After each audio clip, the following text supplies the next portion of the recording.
فیضان غوث اعظم فیضان مشکل کشا آستانہ علیہ سمندری شریف درود پاک پڑھو راؤنڈ الصلاۃ والسلام علیک یا رسول اللہ پڑھ لو سارے پڑھ دینال الصلاۃ والسلام علیک یا رسول اللہ الصلاۃ والسلام علیک یا نبی اللہ۔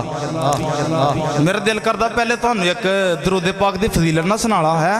میرے پیر و مرشد تاجدار کراچی مولانا محمد الیاس ترقادری میں تاری الحمدللہ آپ بیان تو پہلے درود پاک دی فضیلت بیان کر دینے تے او میں تانوں لگائے دسنا نبی کریم علیہ الصلوۃ والسلام تشریف فرما سی اور حضرت جبریل امین علیہ الصلوۃ والسلام سرکار دی بارگاہ چ آئے آ کے عرض کر دینے یا رسول اللہ منوں رب نے بڑی جی طاقت عطا فرمائی ہے۔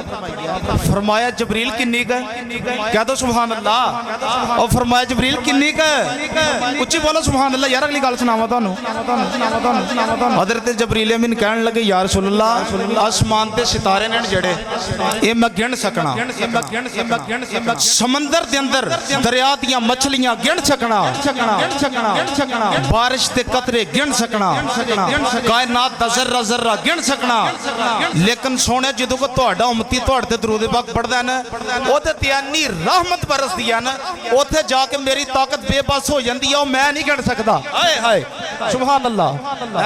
تے ہن محبت دے نال پڑھنا درود پاک الصلاۃ والسلام علیک یا رسول اللہ۔ ہاں ایسا کوئی محبوب نہ ہوگا نہ کہیں ہے،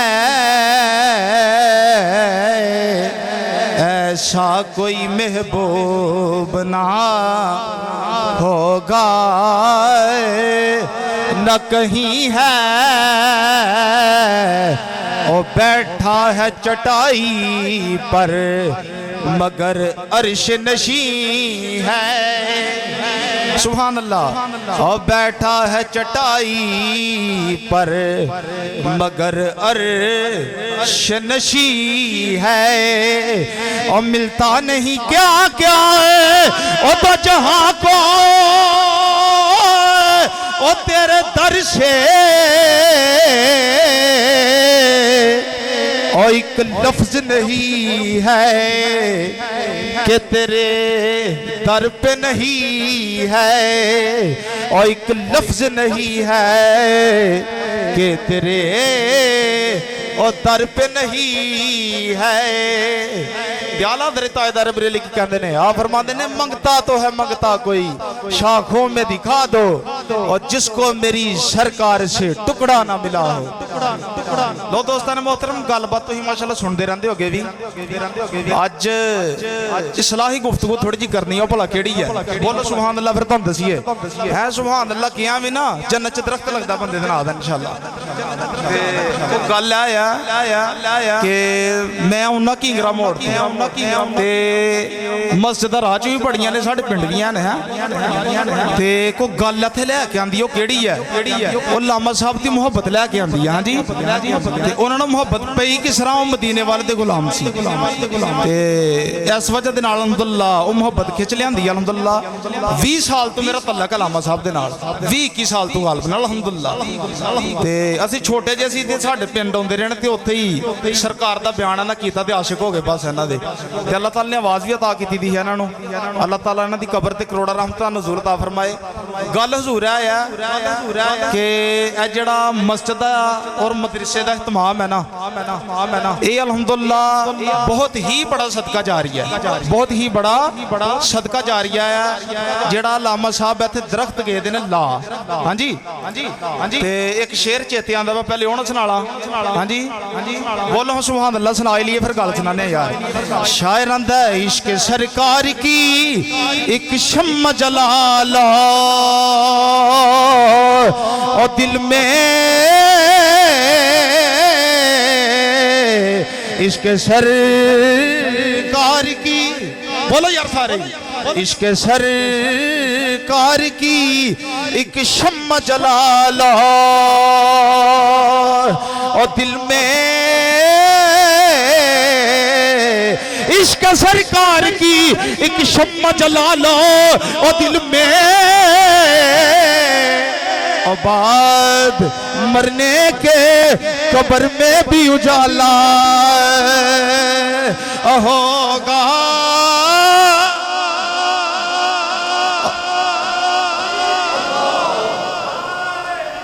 या रसूल या रसूल या रसूल या रसूल या रसूल या रसूल या रसूल या अली लब्बैक लब्बैक या रसूल अल्लाह लब्बैक लब्बैक लब्बैक या रसूल अल्लाह। हैं बाबा खादम साहब रज़वी जिंदाबाद।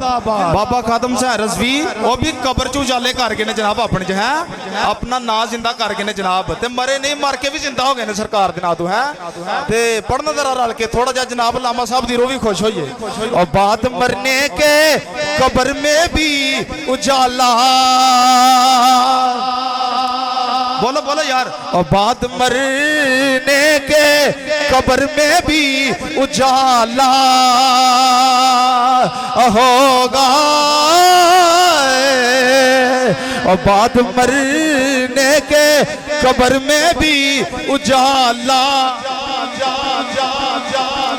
लो दोस्तों ने मोहतरम लामा साहब की कबर च उजाले ही उजाले इंशाअल्लाह ताला है क्योंकि बूटा ला के देने इस तरह का कि जेड़ा कबर च भी उजाले ही उजाले अल्लाह दीन का काम करके देने ते ये भी अल्लाह ताला किसे किसे नु शरफ अता करदा है किसे किसे नु ते अल्हम्दुलिल्लाह गल होना है कि एदा तमीरात दा सिलसिला बाकी है 2018 नु लामा साहब जेड़े ने ना अपना दुनिया तो पर्दा पोश हो गए सी। हां जी अगले जहान तुर गए ते लामा साहब फरमांदे ने 6666 आयतां ने कुरान पाक दियां किसी आयत का तर्जमा नहीं कि बंदा मर गया बंदा मर गया किसी आयत का तर्जमा नहीं है नहीं है कुल्लु नफ्सिन जायकातुल मौत बंदा मौत का ज़ायका चखदा है ते ज़ायके नाल बंदा मरदा है। बोलो यार है रमजान शरीफ के दिन आउण औरत ने भी रोज़ा रखा मर्द ने भी रखा और औरत नूं पता कि मेरा खावत जेड़ा गुस्से वाला बंदा है ओनू आर्डर की है कि जनाब थोड़ा जिहा शोरबा जबान ते चक के ते थुक दे ते ओनू आर्डर की है ओदा रोज़ा नहीं टुटेगा। बोलो ओदा रोज़ा नहीं टुटदा। ओ जे रब दा फर्जी रोज़ा हां जी ज़ायका चखिया नहीं टुटदा ते मौत दा ज़ायका चखिया बंदा कित्थों मर गया बंदा जिंदा हुंदा है सिर्फ इस जहान ते दूसरे जहान पर्दा करदा है। नाले सरकार दे गुलाम जेड़े ने ना ये जिंदा ही जिंदा ने इंशाअल्लाह ताला ते ओ तमीरात दा सिलसिला बाकी है ते मैनू भी एवें बैठे एक दिन ख्याल आया कि यार बंदा जे अगर कोशिश करे ना ते कोई काम ऐसा नहीं जड़ा ना होए। हाँ जी हर मुश्किल दा हल है हर मुश्किल दा हल है हर मुश्किल दी कुंजी यारो हथ वलियां दी आई वली दुआ कर दिंदे जिस दम मुश्किल रवे ना काई है ते ओ मैं कहा या अल्लाह पाक मदीने वाले दा सदका हाँ जी जेड़े सब तो वड्डे दरबार है उन्हां दा सदका मैं नियत कर लिया कहदा तमीरत दा काम जेड़ा इंशाअल्लाह ताला बाकी जेड़ा इंशाअल्लाह करवाना है ते अल्लाह ताला मेरी इस नियत पाया तकमील तक पहुंचाए।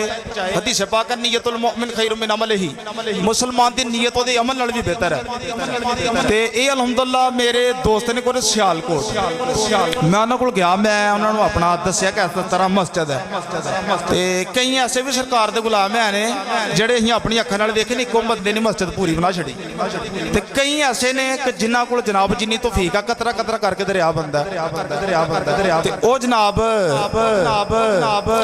सियालकोट में गया उन्होंने मैं क्या पत्थर वाल मस्जिद के अंदर भी पत्थर लगा रहना अंदर वाले हाल च ते बाहर वाला जड़ा बाद च इंशाल्लाह शुरू करांगे ते ओ किसी ने 100 फुट दे दिता किसी ने 200 किसी ने 2 सफा दा किसी ने 1 सफ दा। हाँ जी करदे करदे 1400 फुट पत्थर अल्हम्दुलिल्लाह हो गया अल्लाह रसूल दे करम दे नाल जिन्हां ने कार्ड भी दे दिते ने। हाँ जी कार्ड भी उन्हां कोल मैं लै ले ने पत्थर वालियां कोल इंशाल्लाह ताला उन्हां दे शहर बकायदा उत्ते करवा के 200 फुट एक ने दिता एक पठान है बड़ा आशिक रसूल है मैं साढ़े आला दरे ताजदार वेले भी पठान सी ते ओ जनाब अल्हम्दुलिल्लाह 1400 फुट पत्थर हो गया ते 3 कधार दे करीब लगना पत्थर आके मैं इत्थे घरों मारे ने 8 ऐस रुकदे ने 9 ऐस रुकदे ने ते मिस्त्री को मैं हिसाब लवाया सी कहंदे 3000 दे करीब लगना ते ओ पत्थर इंशाल्लाह 1400 हो गया होर भी इंशाल्लाह ताला असीं कर लैने अल्लाह रसूल दे करम दे नाल ते ओ हुण तुहाडे तावन दी विआह दे वास्ते जरूरत है ठीक है ਅਗਲੇ ਜੁਮੇ ਤੋਂ ਇਹਦੇ ਵਾਸਤੇ ਇਨਸ਼ਾਅੱਲਾ ਤਾਲਾ ਤੁਹਾਡੇ ਕੋਲ ਵੀ ਤਾਮਨ ਲੈਣਾ ਹੈ।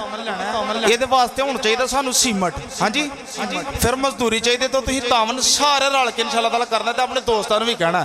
ਇੱਕ ਬੰਦੇ ਦੇ ਕਈ ਯਾਰ ਹੁੰਦੇ ਨੇ, ਉਹਨਾਂ ਨੂੰ ਕਹੇ ਨਾ ਤਾਂ ਕਰਦਿਆਂ ਬੜਾ ਇਨਸ਼ਾਅੱਲਾ ਤਾਲਾ ਅੱਲਾਹ ਪਾਕ ਬਰਕਤ ਪਾ ਦਿੰਦਾ ਹੈ। ਤੇ ਉਹ ਜਨਾਬ ਇਨਸ਼ਾਅੱਲਾ ਤਾਲਾ ਹੁਣ ਮੈਂ ਵਾਪਸੀ ਆਉਂਦਾ ਪਿਆ ਸੀ ਨਾ ਆਪਣਾ ਕਿੰਗਰੂ ਇੱਥੇ ਸ਼ਕਰਗੜ੍ਹ ਜੁਮਾ ਪੜਨਾ। ਇੱਕ ਬੰਦਾ ਸੀ ਆਪਣਾ ਮੇਰਾ ਤਮਥਲ ਯਾਰ ਦੋਸਤ ਸੀ, ਉਹਨੂੰ ਦਾਵਤ ਦਿੱਤੀ, ਉਹਨੇ 10 ਬੋਰੀਆਂ ਸੀਮਟ ਦੀਆਂ ਦੇ ਦਿੱਤੀਆਂ। ਮੈਂ ਕਿਹਾ ਸੀਮਟ ਚਾਹੀਦਾ ਯਾਰ, ਹੁਣ ਪੱਥਰ ਪੂਰਾ ਹੁੰਦਾ ਜਾਂਦਾ ਇਨਸ਼ਾਅੱਲਾ। ਤੇ ਉਹ ਇਨਸ਼ਾਅੱਲਾ ਤਾਲਾ ਇਹਨੂੰ ਪਾਇਆ ਤਕਮੀਲ ਤੱਕ ਪਹੁੰਚਾਣਾ ਹੈ ਅੱਲਾਹ ਰਸੂਲ ਦੇ ਕਰਮ ਦੇ ਨਾਲ। ਤੇ ਤੁਹਾਂ ਵੀ ਮਸਜਿਦ ਵਾਸਤੇ ਲਿਆਦਾ ਤਾਵਨ ਕਰਨਾ ਅਗਲੇ ਜੁਮੇ ਤੋਂ ਇਨਸ਼ਾਅੱਲਾ ਤਾਲਾ, ਠੀਕ ਹੈ। ਇਸ ਜੁਮੇ ਤੁਹਾਡਾ ਜੋ ਜਦਵਲ ਅੱਗੇ ਚੱਲਦਾ ਤੁਸੀਂ ਉਹਦੇ ਮੁਤਾਬਕ ਕਰੋ, ਉਹਦੇ ਤਰੀਕਾਕਾਰ ਦੇ ਮੁਤਾਬਕ। ਤੇ ਅਗਲੇ ਜੁਮੇ ਇਨਸ਼ਾਅੱਲਾ ਤਾਲਾ ਜਿਹੜਾ ਨਾ ਉਹ ਫਿਰ ਤੁਸੀਂ ਤਾਵਨ ਕਰਨਾ, ਫਿਰ ਤੁਹਾਨੂੰ ਦੱਸਾਂਗੇ ਇਨਸ਼ਾਅੱਲਾ ਤਾਲਾ ਕਿੰਨੀਆਂ ਸੀਮਟ ਦੀਆਂ ਬੋਰੀਆਂ ਲੱਗਣੀਆਂ ਨੇ। ਤੇ ਜਿੰਨੀ ਕਿਸੇ ਨੂੰ ਤੌਫੀਕ ਹੋਣੀ ਉਹਨੀ ਇਨਸ਼ਾਅੱਲਾ ਤਾਲਾ ਦੇ। ਔਰ ਹਦੀਸ ਪਾਕ ਯੰਤਜ਼ਿਰ ਦਾਵਤਨ, ਮਈਤ ਜਦੋਂ ਕਬਰ 'ਚ ਚਲੀ ਜਾਂਦੀ ਹੈ ਦੁਆ ਦੀ ਮੁੰਤਜ਼ਰੀ ਹੁੰਦੀ ਹੈ। ਤੇ ਜਦੋਂ ਦੁਨੀਆ ਤੋਂ ਤੁਰ ਜਾਣਾ ਨਾ ਸਰਕਾਰ ਦਾ ਫਰਮਾਨਾ ਨੇਕ ਔਲਾਦ ਹੈ ਸਦਕਾ ਜਾਰੀਆ, ਨੇਕ ਔਲਾਦ ਹੈ ਸਦਕਾ ਜਾਰੀਆ। ਤੇ ਜੇ ਪਤਾ ਨਹੀਂ ਲਾਤ ਕਿਹੋ ਜਿਹੀ ਨਿਕਲਣੀ ਹੈ, ਜਿਨ੍ਹਾਂ ਵਾਸਤੇ ਬੰਦਾ ਮਾਲ ਕਮਾਉਂਦਾ ਸਾਰਾ ਰਹਿ ਜਾਣਾ ਇੱਥੇ ਹੀ। ਕਬਰ 'ਚ ਆਪਣਾ ਅਮਲੀ ਕੰਮ ਹੋਣਾ ਹੈ ਤੇ ਆਪਣੇ ਹੱਥ ਦਾ ਦਿੱਤਾ ਹੋਇਆ ਕੰਮ ਹੋਣਾ ਹੈ। ਤੇ ਜਿਹੜਾ ਤੇ ਪੱਥਰ ਲੱਗਣਾ ਉੱਥੇ ਕਿਆਮਤ ਤੱਕ ਸਦਕਾ ਜਾਰੀਆ ਰਹਿਣਾ, ਕਿਆਮਤ ਤੱਕ ਸਦਕਾ ਜਾਰੀਆ ਰਹਿਣਾ ਜਿਹੜਾ ਤੇ ਪੱਥਰ ਲੱਗਣਾ ਇਨਸ਼ਾਅੱਲਾ ਤਾਲਾ। ਤੇ ਜਨਾਬ ਉਹਦੇ ਉੱਤੇ ਸਜਦੇ ਹੋਣੇ ਨੇ ਹੈ, ਤੇ ਉਹ ਮਰਨ ਤੋਂ ਬਾਅਦ ਵੀ ਜਿਹੜਾ ਕਬਰ 'ਚ ਉਜਾਲੇ ਹੀ ਹੋਣੇ ਨੇ ਇਨਸ਼ਾਅੱਲਾ ਤਾਲਾ। ਹਾਂਜੀ ਤੁਹਾਡੀ ਕਬਰ ਤੇ ਜਾ ਕੇ ਕੋਈ ਦੁਆ ਕਰੇ ਨਾ ਕਰੇ, ਜਿਹੜਾ ਇੱਥੇ ਲੱਗ ਜਾਣਾ ਇਨਸ਼ਾਅੱਲਾ ਅੱਲਾਹ ਰਸੂਲ ਦੀ ਰਾਹ 'ਚ ਤੁਸੀਂ ਦੇਣ ਨਾ ਜਿਹੜਾ, ਉਹ ਬਾਅਦ 'ਚ ਵੀ ਸਵਾਬ ਦਾ ਸਿਲਸਿਲਾ ਜਾਰੀ ਕੇ ਰਹਿਣਾ। ਤੇ ਐਨੀ ਖੁਸ਼ਖਬਰੀ ਜਿਹੜੀ ਤੁਹਾਨੂੰ ਦਿੱਤੀ ਹੈ ਇਨਸ਼ਾਅੱਲਾ ਤਾਲਾ ਅੱਲਾਹ ਰਸੂਲ ਦੇ ਕਰਮ ਦੇ ਨਾਲ। ਤੇ ਇਹ ਤੁਸੀਂ ਹੁਣ ਤਾਵਨ